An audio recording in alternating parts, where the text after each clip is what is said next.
Welcome back to the Daily Arizona Update. Today is August 22nd, 2025, and here is how these videos typically work. We first start with some proof that I do the thing and I sell millions of dollars of real estate every single year. Then I cover the local news and daily stories that you likely should know about if you're living in the valley or might be curious for. Then I build in public or share something knowledgeable, maybe local opinions, something I've done personally, or maybe just some real estate hacks that I'm thinking through in the moment.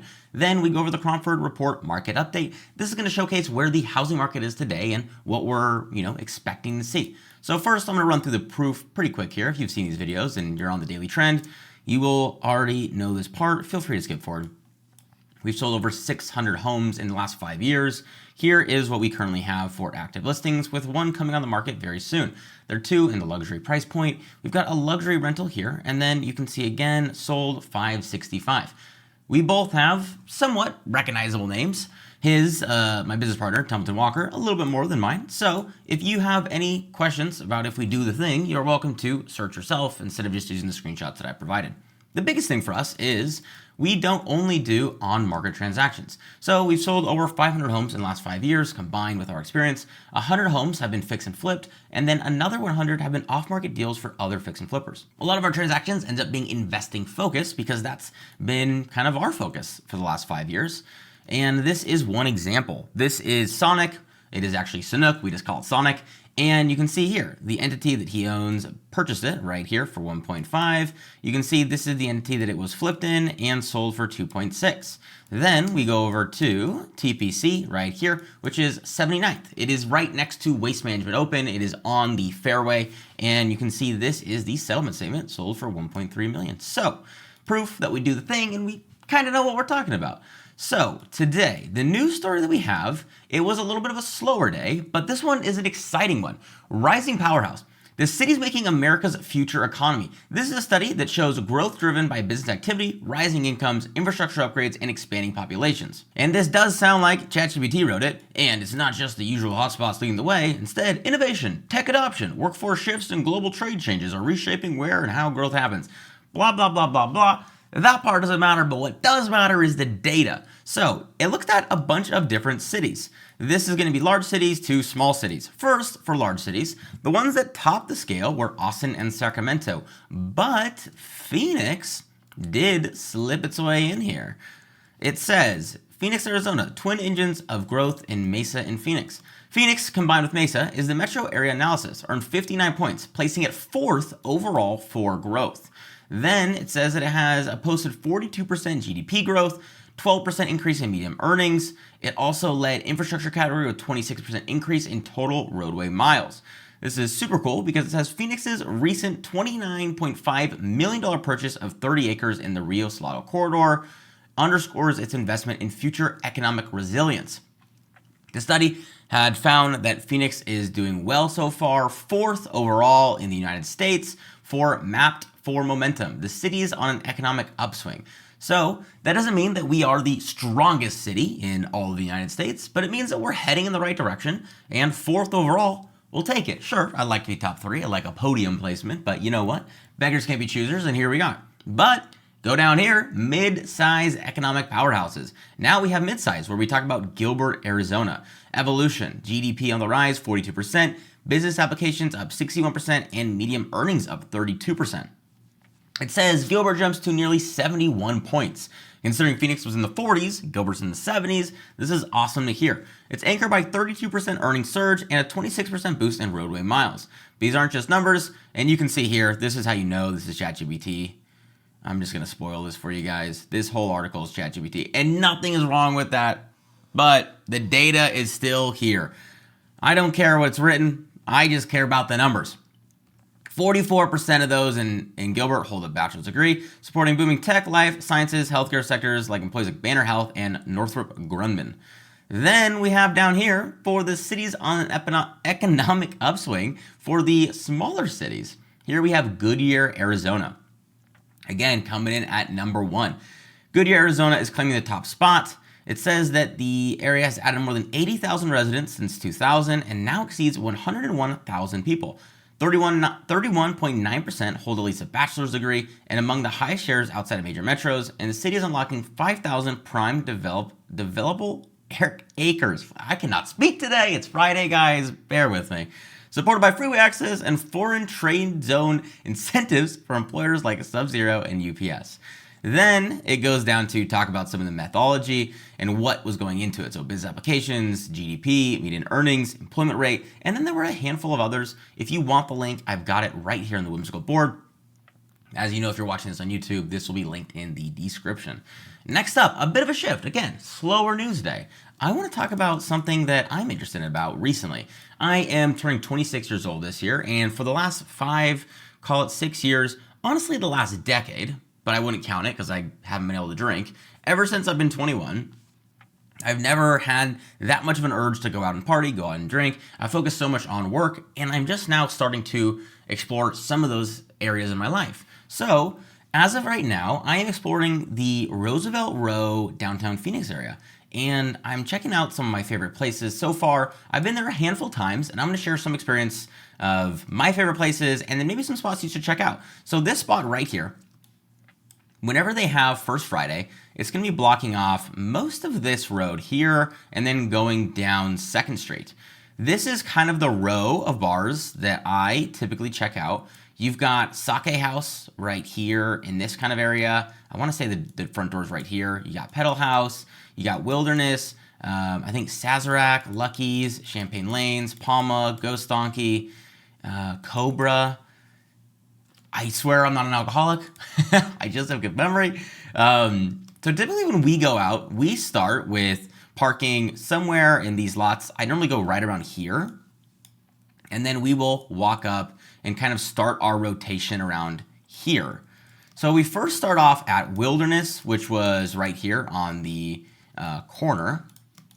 And this is a beer house, draft house. Again, I'm newer to this. I don't know all the vocab, but it's an outdoor-indoor combo. Right now in the summers, it's a bit trickier, but in the winter, this place is absolutely incredible to go to because you start with this outdoor, super chill vibe. There's an indoor section that you can order, but for the most part, you want to be out here kind of on the tables, but most importantly, the sand pit area with the fire pit going. There are so many different beer flavors with varying percentages depending on what you're looking for. Something lighter, maybe 4.5%, all the way up to this one's 11.5. So anything you're looking for at Wilderness, this is a great place to just start and hang out. It's very conversational. You can hear a lot of the things that's going on around you. Then you start getting into more of the club scene, I would say. We typically start with Sazerac, which is going from Wilderness here down to this corner area. And we start here because Sazerac is one of the more, this might sound crappy to say, enjoyable spaces to hang out in. I don't know if this is why or why not, but they say it's a gay bar. I don't even know what that means. Honestly, it's the same crowd that are going everywhere. I've just found that the people here are really awesome. Phoenix is a different vibe overall than Scottsdale. This you can have a lot more conversation with. I think the sign is pretty funny. You can have this outdoor bar section here. There's also an indoor bar. So again, following that indoor-outdoor theme that Wilderness has, in this outdoor section, there's a lot of corners that you can get a table. You can get a high top kind of sitting, standing situation. And you can have a really good time where it's not a full club experience just yet, but it's easing your way in from this super conversational to here there'll be loud music, but you can still hear each other talk. Then, for map's sake, we typically go up one right here to this corner to Champagne Lanes. So this is going to be, you're in it now.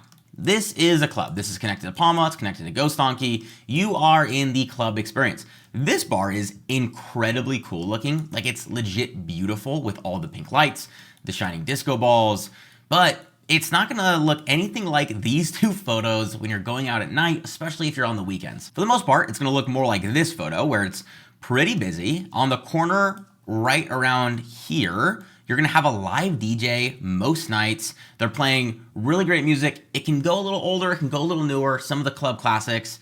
This one is a really good vibe to be at, but you're now entering this noisier, louder space. There's gonna be less sitting, it's gonna be a lot more standing, and it's going to be pretty packed. I mean, you can kind of see here, there isn't a lot of standing space because of this massive circular bar. So it's a little funky, but it's very fun. Then what we typically do is go over to, not here, but we'll get back to that. We typically end the night here at Lucky's. So if you are at Champagne Lanes, or Sazerac.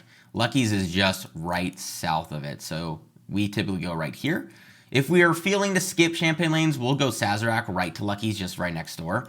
But Lucky's is a really fun back to conversational pace. So you walk in, the vibe is just awesome. We got antlers, we got a bunch of string lights, a bunch of really cool wall art. It has a whole outdoor section with tables. These swinging chairs are probably the most contentious part here.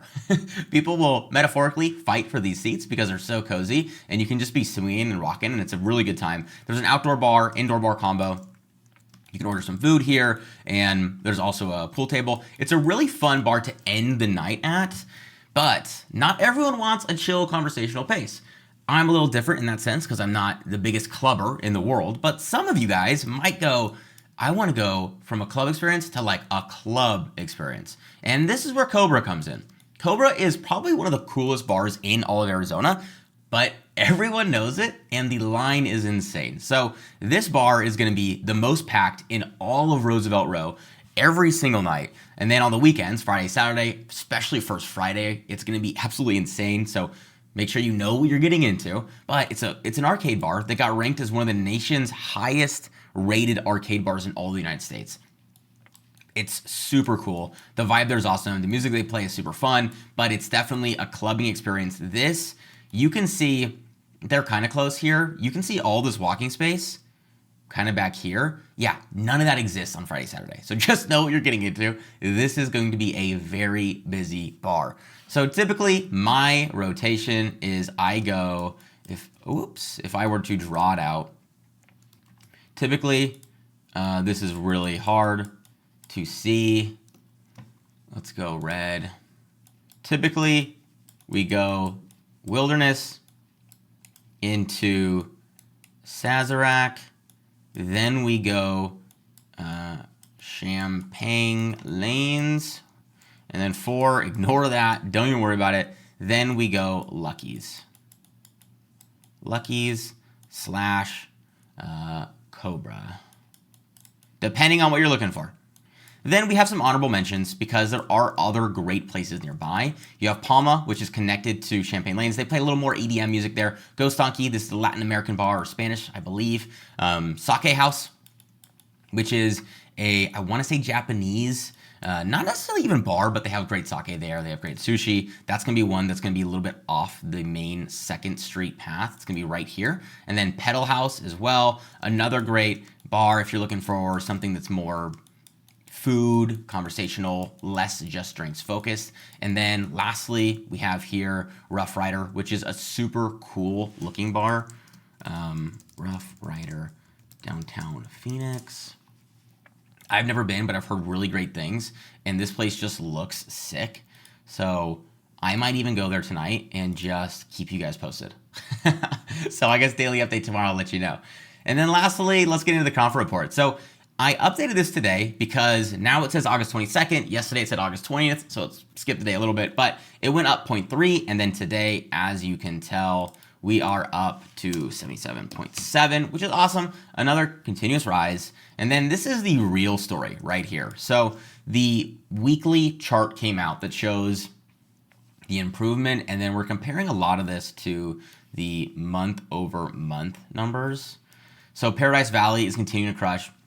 Sample size there is super small, so it's hard to say that this market is exploding versus others because the luxury market is just in a different spot. So this one I would take with a grain of salt. This one as well.